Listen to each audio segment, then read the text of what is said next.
Hello, Grandma. This is Ricky. Just a minute. I'll call her. Hey, Mom. Let me talk to her. Hello, Grandma. Fine, thanks. Oh, here she is. Okay, I got it, David. Hello, Mother. Yes, they're all excited. We promised to take them to the charity bazaar tonight. Oh, yes, we'll be sure and see it. I understand they have a beautiful display. And why not? America's finest silver plate is 1847 Rogers Brothers.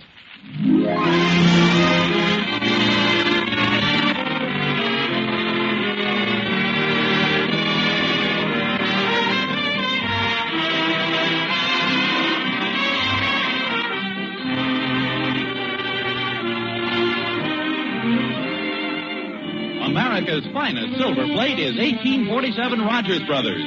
From Hollywood, International Silver Company, creators of 1847 Rogers Brothers Silver Plate, presents The Adventures of Ozzie and Harriet, starring America's favorite young couple, Ozzie Nelson and Harriet Hilliard.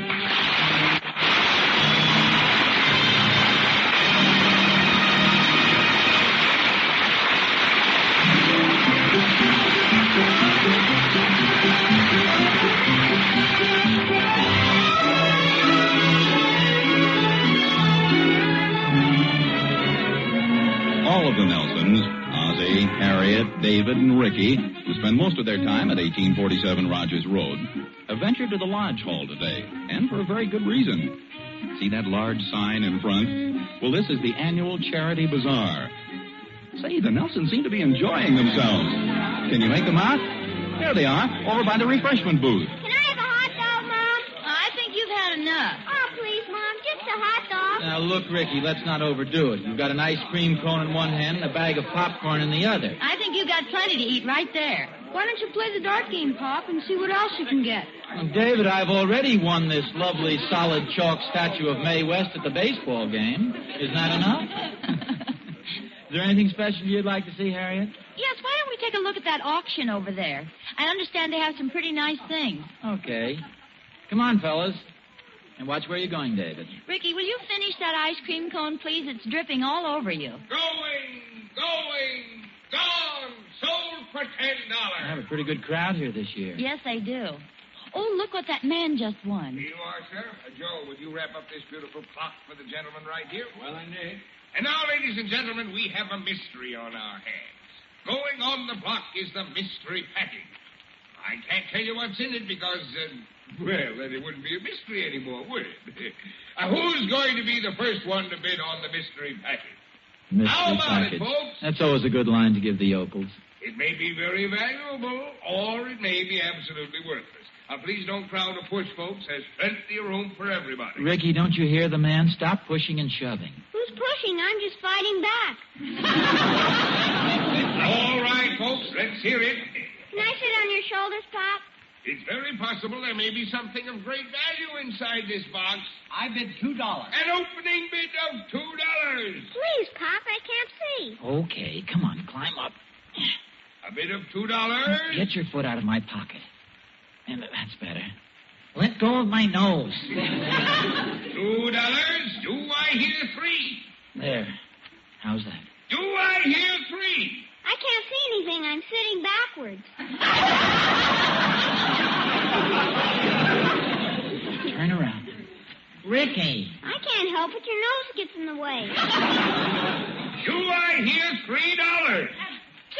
$2.50. The lady says $2.50. Do I hear more?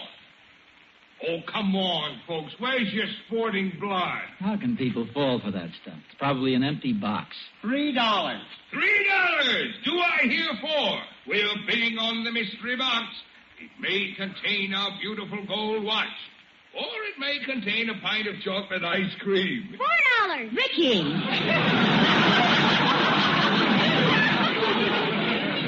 $4. Do I hear more? $6. $6. Do I hear more? What do you think you'll get for it? Oh, probably about $8. The man says $8. I was just talking to my wife. Oh, Ozzie, please, after all, it's for a good cause. That's okay. $8 is bid by the man with the boy on his back. Going for $8. Do I hear another bid? $7.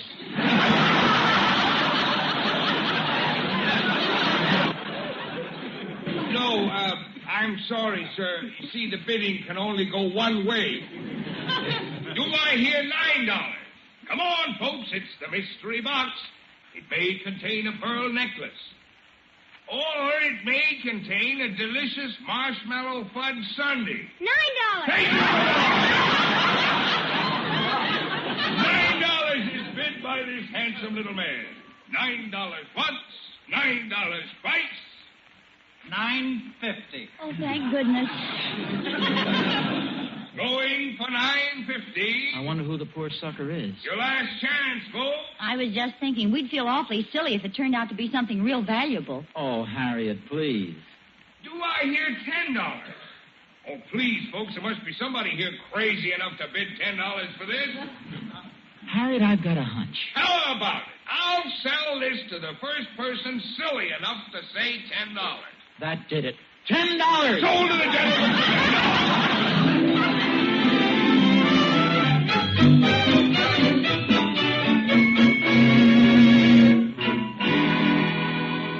I don't know why you didn't want to open it down there, dear. Well, there's no sense taking chances. It just might be something real valuable. Hurry up, Pop. I can hardly wait. I'll get the knife and cut the string. Now, calm down, boys. Don't get excited. I can break the string and tear off the top with my hands. Here we are. Oh, hurry up. I'm dying to know what it is. Sure have this thing packed well enough, whatever it is. What is this? Holy smokes. Gee, a glass basketball. What is it? Looks like a crystal ball to me. Well, that's exactly what it is. Harriet, we've been swindled. That big crook has deliberately cheated us. Well, it's for a good cause, dear. Well, I realize that, and I'm happy to donate $10. I just don't like to be made a fool of. I thought sure it was going to be ice cream. Fine swindle. But Ozzie, the man, said it might not be worth anything. Oh, sure, he said that. I know how those fellas work. They pick out some guy in the audience that looks like a Yokel? No. Yokel, David. Sap? No. You mean sucker, don't you, Pop?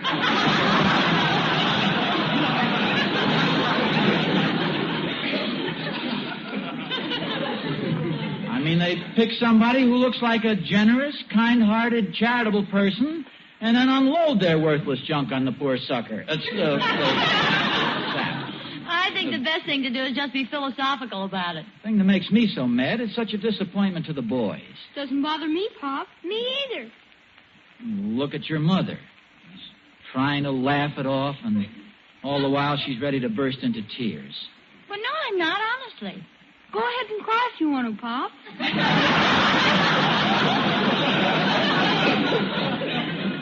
I'll admit I am a little let down. Frankly, I thought I was a better judge of human nature than that. There's no sense getting bitter about it. You aren't mad at the auctioneer? Why should I be? Why blame him? It wasn't his fault. He was just doing a job. Cheating people's probably the only trade he knows. I think it's kind of pretty. Besides, we might have some fun with it. You know, I'll bet at that it's the only crystal ball in town. You boys had better start getting undressed now. I'll go run your baths for you. What's it for, Pop? Well, you're supposed to gaze into it and see miraculous visions. You know, mystic stuff. They're a lot of bunk, aren't they, Pop? I wouldn't say that, David. Anything that's been going on for centuries must have something in its favor. Men have been gazing into crystal balls for all these years. They must see something. All I can see is a big blue eye staring at me. Well, that's your own. How did it get in there?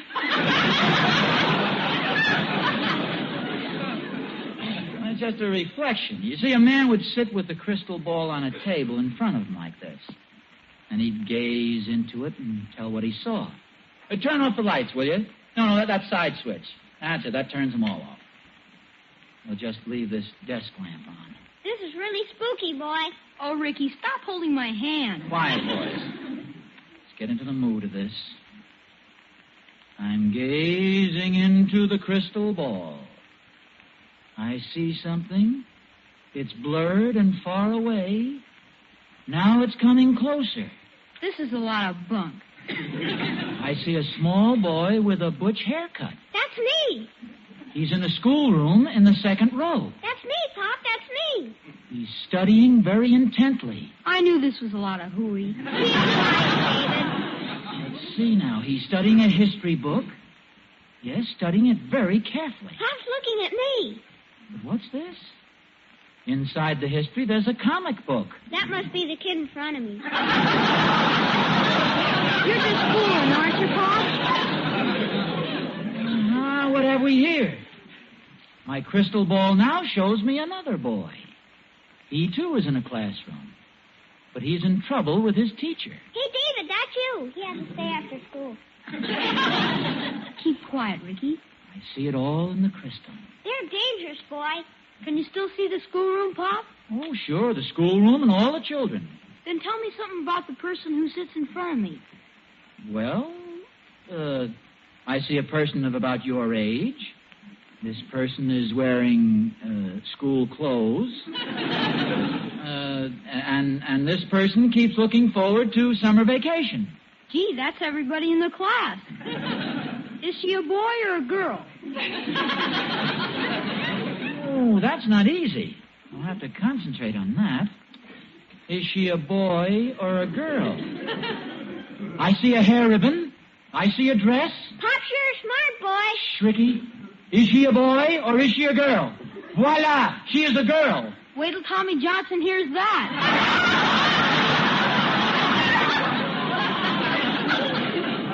What's going on in here? Yeah, we're just gazing into the crystal ball, Harriet. Oh, and I see two boys taking a short trip. A trip that seems to have something to do with water. I don't believe it. It's the truth. Come on, boys, your baths are ready.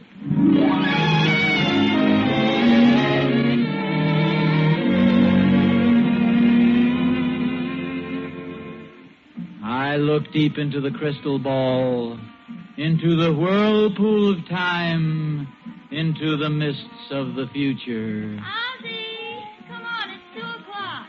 I hear strange voices. Perhaps I've found the secret of the crystal, the key to the lock that opens the future. Ozzie! It's as though some woman were calling my name, some strange, beautiful, exotic creature. Ozzie, come on, dear, it's late. What is this vision? What strange and fantastic creature are you? That's not funny. You've seen these hair curlers lots of times. Oh, Harriet, you broke the spell. I'm just beginning to get the hang of this thing. If you keep looking long enough, you're bound to see something, you know. You see me getting up to fix breakfast. Come on to bed, dear. I'll be there in just a minute. You know, you're not doing that right. That desk lamp gives off much too much light. The moon is supposed to have occult powers. Why don't you put it over on the nightstand and look at it by the reflection of the moon? Yeah, that might work at that. Now, where can I sit and look at it? Well, I have an idea. Why don't you get into bed? You're supposed to be completely relaxed while you watch it. Yeah, maybe you're right.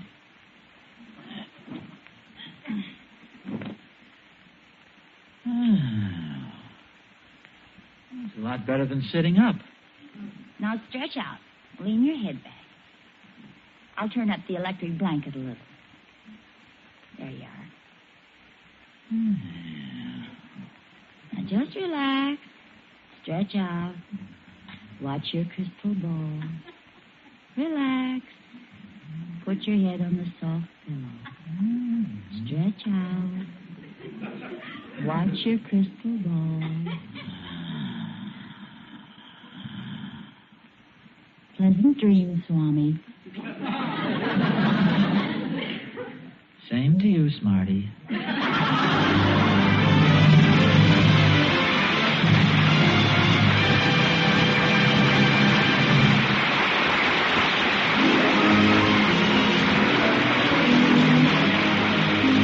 What do you think about this?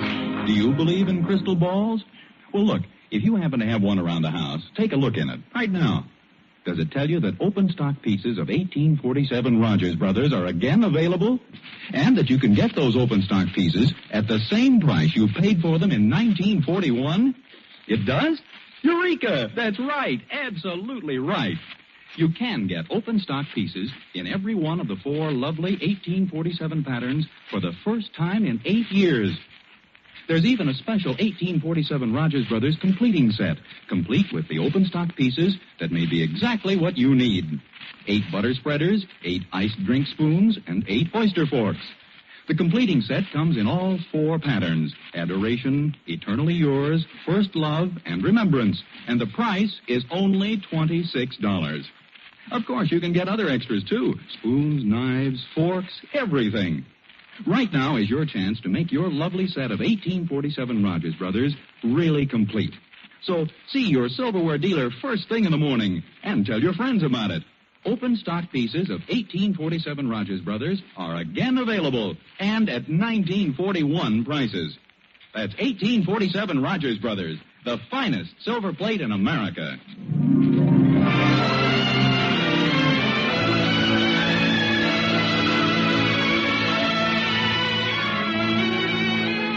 Throughout the years, since man first began to wonder and fear what tomorrow would bring, he has sought to look into the future.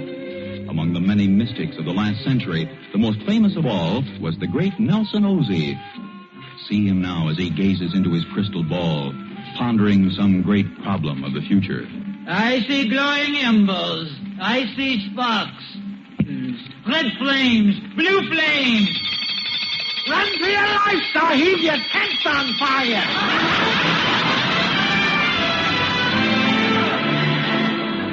Following in the footsteps of Nelson Ozzie the Great was his son, Nelson Ozzie the Great, Jr.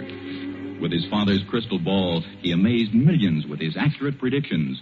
I see a wonderful career for you, my boy. You will become one of the world's greatest violinists. But beware of your generosity. I see you spending money lavishly, foolishly. Thank you, Swami. What is your name, my boy? Jack Benny.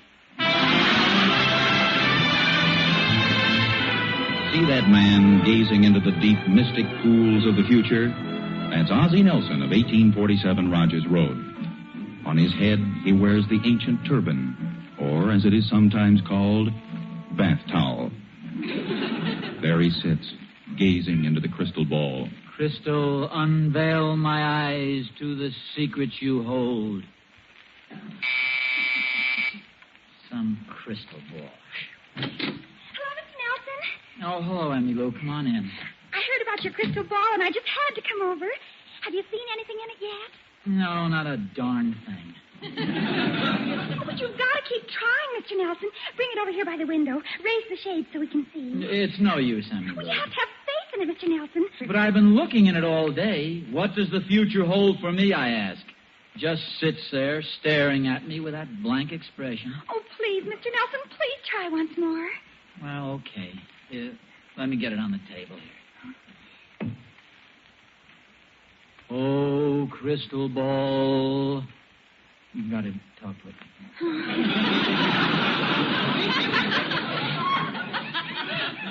Give me some sign of an event in my future. Deep into the swirling depths. Emmy Lou, it's working. I see something. Oh, let me look. Mr. Nelson, it's a baby. A baby? What does it mean? It means that somebody in your family is going to be a mother. Somebody's going to have a baby. Yes, but who?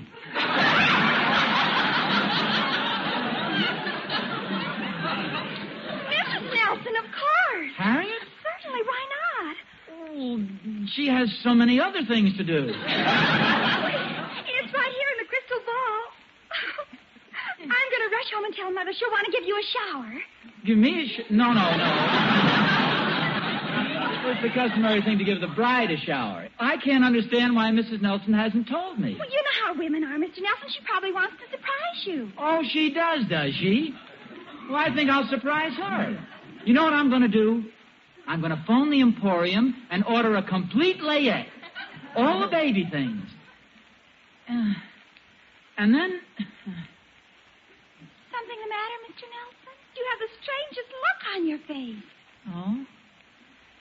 I was just thinking how nice a pickle or a piece of watermelon would taste. Hey,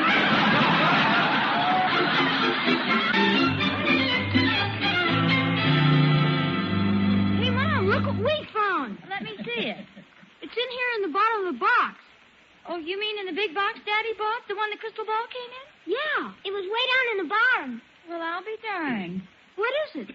Well, let's see. This is a cord. This must be the base, and this is evidently the shade. Oh, poor Daddy. His magic crystal ball is nothing but a lamp. Poor Daddy. What about me? I wanted ice cream. Well, look, boys, Daddy's having so much fun being a Swami. Let's not tell him right away, shall we? I wanted ice cream. Well, here's a quarter. You can both get some. Gee, thanks. Now, you guys run along, because I've got some sewing to do. Harriet! In here. Well, dear, you've been Please, having... Harriet, don't speak.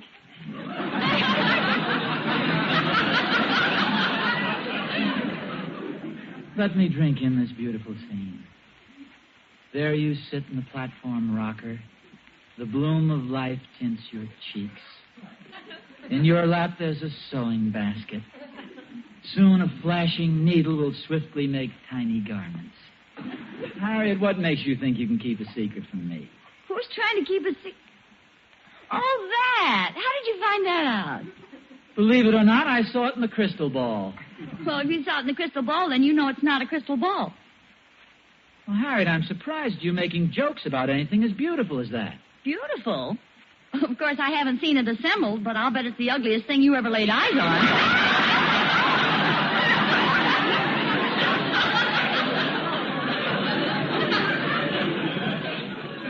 Harriet, what a thing to say. Oh, I'm sorry, dear. You must be tired. Or at least a little dizzy, maybe. Would you like to lie down for a while? Wait a minute. Maybe we're not talking about the same secret. By golly, I'll bet you don't even know about it yet. Harriet, I've got wonderful news. You're going to have a baby. Well, now, why did you have to go and tell me? I love surprises. Really, Harriet, you're going to be a mother, and I'm going to be a father. Well, that works out very nicely. It's the truth. I saw it in my crystal ball. Ozzie, I think you've got that towel wrapped too tight around your head.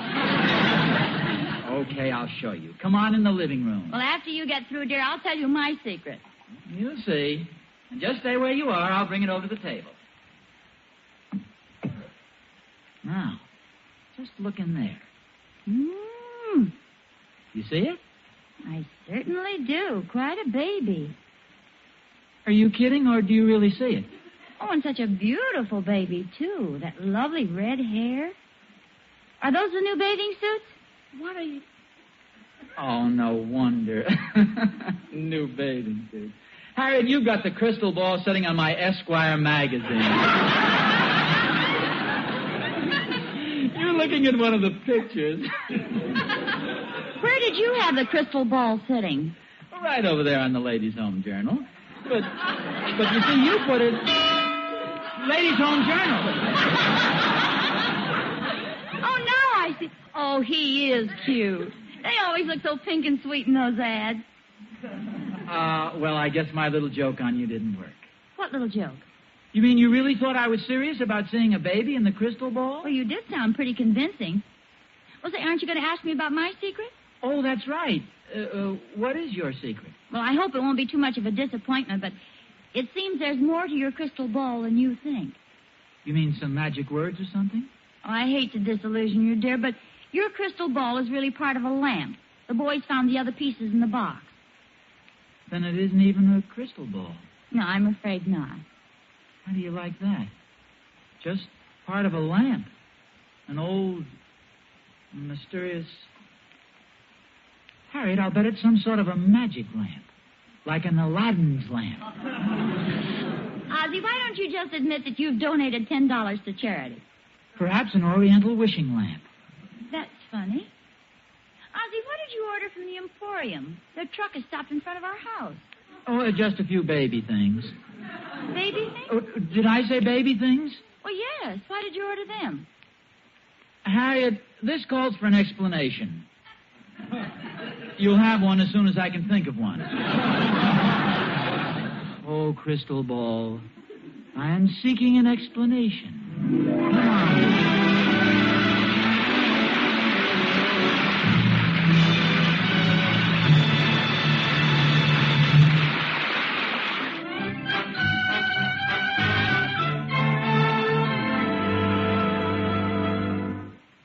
Harriet, are you asleep? Yes, dear, and so are you. No. I'm not either. Harriet, did you notice the shade on that lamp? Ozzie, the crystal ball is not a real one, and the lamp is not Aladdin's lamp. Yeah, I know. You don't have to keep talking about it. I just wondered if you noticed the lampshade. Some sort of parchment, wasn't it? Yes, old parchment. Very old parchment. And there's a map of the Caribbean on it. The area where all the old pirates buried their treasure. What a wonderful idea. Then you think it might be a real treasure map, too? No, but I've been wondering what to do with the lamp, and now I know. Tomorrow I'm going to take it out in the backyard and bury it.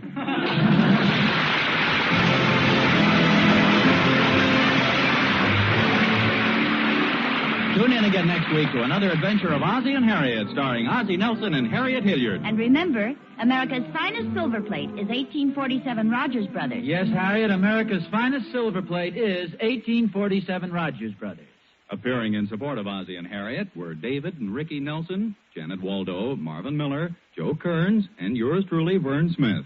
Original music was composed and conducted by Billy May. Before we say goodnight, we'd like to express our sincere thanks to the editors of Magazine Digest for honoring us in the March issue. And we'll try our best to live up to it. Say, if you don't mind, Ozzie and Harriet, I'd like to read the last paragraph.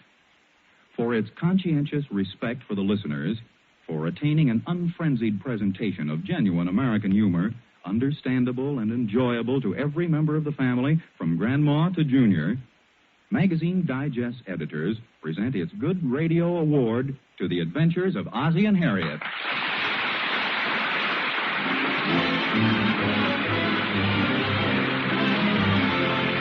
This program originates in the Hollywood studios of the National Broadcasting Company and is also broadcast over the Trans-Canada Network of the Canadian Broadcasting Corporation.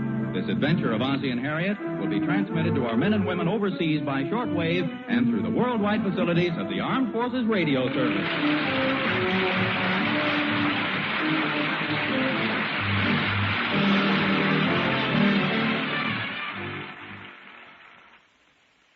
The preceding program was transcribed. This is NBC, the National Broadcasting Company.